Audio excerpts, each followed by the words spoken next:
남편이 상간녀와 함께 코로나에 감염되어 외도 사실을 알게 되었습니다. 남편은 잘못했다고 빌면서 상간녀와 헤어졌다고 했는데 저 몰래 상상도 못한 기상천외한 방법으로 만나는 것을 알게 되었습니다. 너무너무 화가 나서 즉시 변호사를 선임해서 상간녀 소송과 이혼 소송을 진행했고 남편이 용서해달라고 하지만 도저히 용서가 되지 않습니다. 저를 속여온 남편과 상간녀를 죽이고 싶을 만큼 분노가 계속되면서 억울하고 분에 너무 힘이 듭니다. 현재는 코로나의 상황으로 방역 대책이 강화되었기 때문에 남편이 코로나 바이러스에 감염되면서 상간녀가 있었다는 것을 아내가 알게 되는 경우가 급격히 증가했습니다.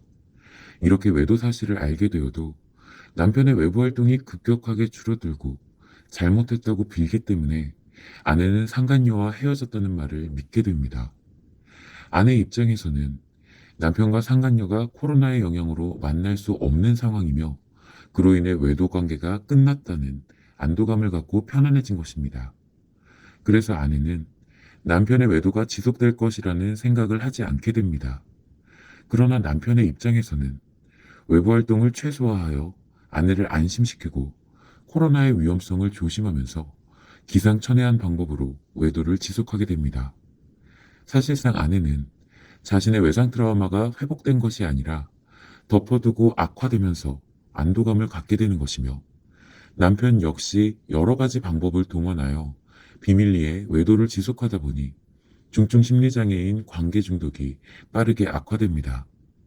실제로 남편은 잘못을 뉘우치는 게 아니라 코로나 바이러스에 감염되지 않았다면 외도를 들키지 않았을 것이라고 생각하고 앞으로는 코로나 바이러스에 감염되지 않도록 수단과 방법을 가리지 않으며 상간녀와의 외도 관계를 지속하는 경우가 많습니다.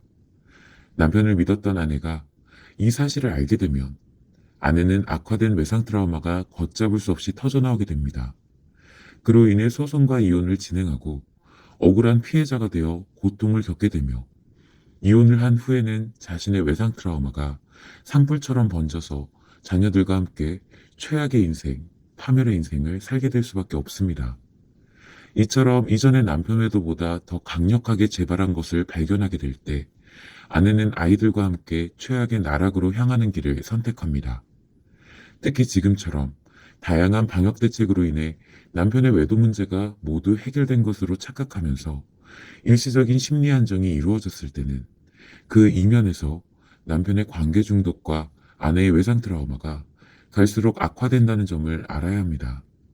이와 같이 코로나의 영향으로 인해 일시적으로 마음이 안정되었다고 느끼는 것은 치료되지 않은 외상 트라우마가 확연히 강화되었을 때 나타나는 현상입니다. 앞으로 더욱 심각해진 남편 외도가 지속되거나 언제든 재발할 것이라는 점을 간과해서는 안 될 것입니다. 결국 아내는 자신의 외상 트라우마를 덮어놓고 키움으로써 자녀들과 함께 최악의 인생으로 전락하기 위해 시간과 노력을 투자한 것과 같습니다. 따라서 지금이라도 남편과는 상관없이 아내는 자신의 외상 트라우마부터 치료한 후에 아이들과 행복한 인생을 살도록 해야 하고 남편에게 마지막이라는 생각으로 관계 중독을 치료할 수 있는 기회를 줄 수 있기를 진심으로 바랍니다.